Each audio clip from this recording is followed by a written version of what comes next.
ataque de rabia, sin darme cuenta de lo que estaba haciendo, me dirigí hacia la factoría de Carbide para ver lo que había pasado. La gente lloraba, me gritaba: "No sigas, vas a morir".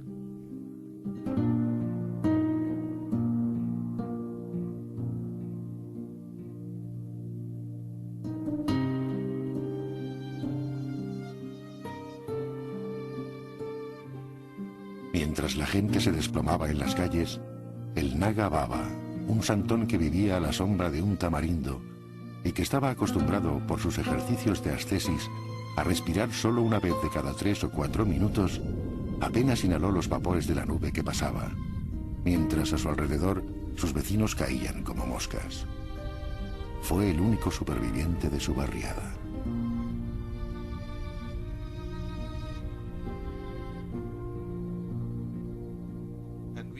Fui con 2 amigos míos hacia el hospital para darme cuenta de lo que estaba pasando, para darnos una idea del número de heridos y de muertos. No estábamos seguros de lo que había ocurrido. Cuando llegamos al hospital, cientos y cientos de personas pedían socorro y los médicos no tenían ni idea de lo que había que hacer. Cuando se pusieron en contacto con el médico de Carbide, su respuesta fue muy simple: no hay peligro alguno. Diga a sus pacientes que se pongan un pañuelo húmedo en los ojos y déles unos antiácidos. Y eso fue exactamente lo que hicieron los médicos.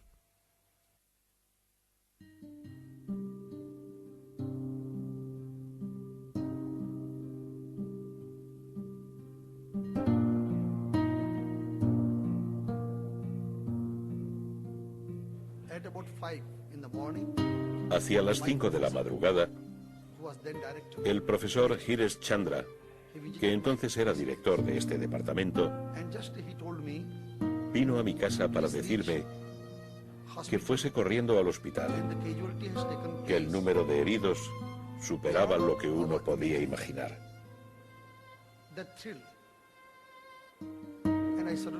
Cuando llegué al hospital, vi mucha gente sufriendo. Muchos no podían respirar. Unos vomitaban en los lavabos, otros en las cocinas. Había pilas de cadáveres por todas partes.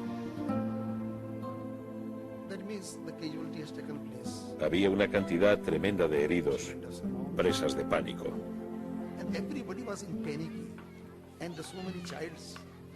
Había tantos niños junto a sus madres. Y éstas se daban cuenta de que en unos minutos iban a perder a sus hijos.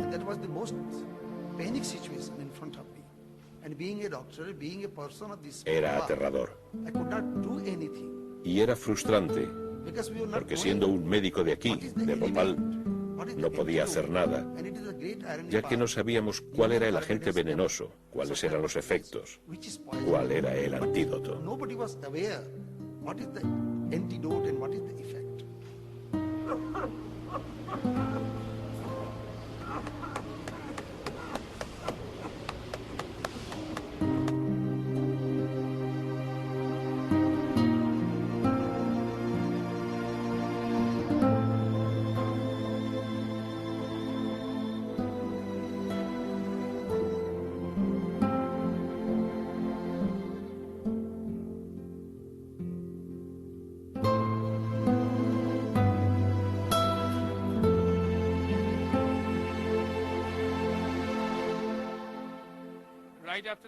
Justo después de la catástrofe, hubo protestas espontáneas.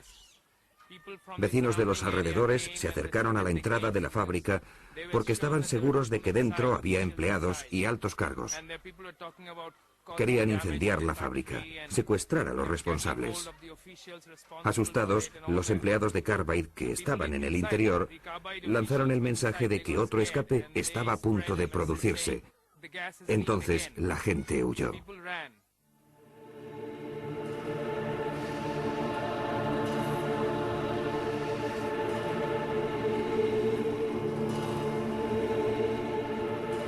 El éxodo se transformó en una marea torrencial.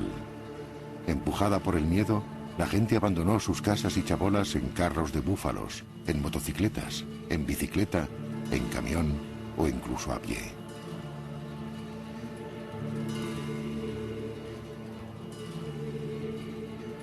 Temiendo los saqueos, huyeron llevándose todo lo que podían antes de abalanzarse sobre los autocares y demás medios de transporte.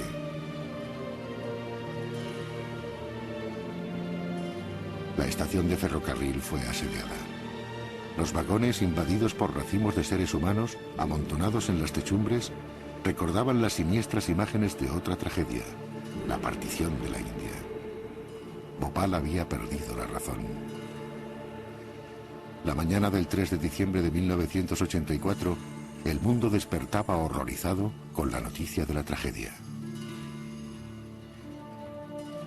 Mientras en los países ricos la gente se preguntaba si podía ocurrir lo mismo con sus propias fábricas químicas, Bhopal lloraba a sus muertos e intentaba recuperar el hilo de su existencia.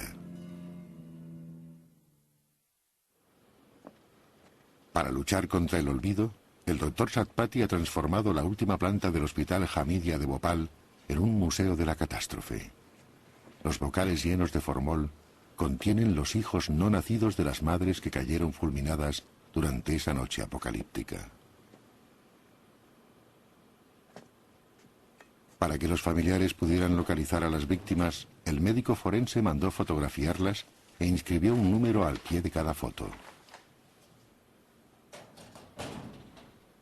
Esas imágenes guardadas celosamente son la historia viva de una tragedia que mató entre 16.000 y 30.000 personas y que afectó a 500.000 de bhopalíes.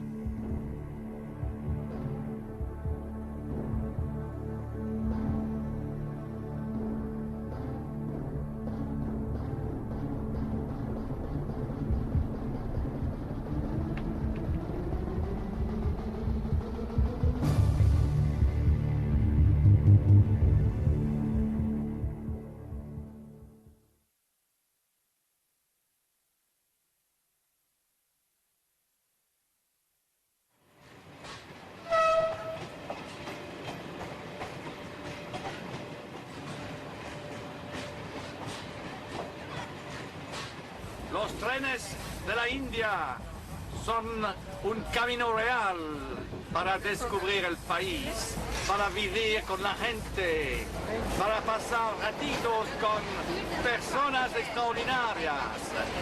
Mahatma Gandhi siempre viajaba en trenes de tercera clase con el pueblo de la India. Este tren se llama el Bhopal Express.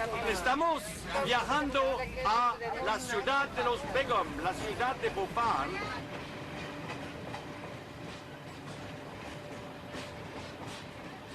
Tres años después de haber iniciado una larga investigación para escribir junto al español Javier Moro su último libro, Era medianoche en Bhopal, Dominique Lapierre regresaba a cumplir la promesa que había hecho a los protagonistas de la historia, los supervivientes de la tragedia.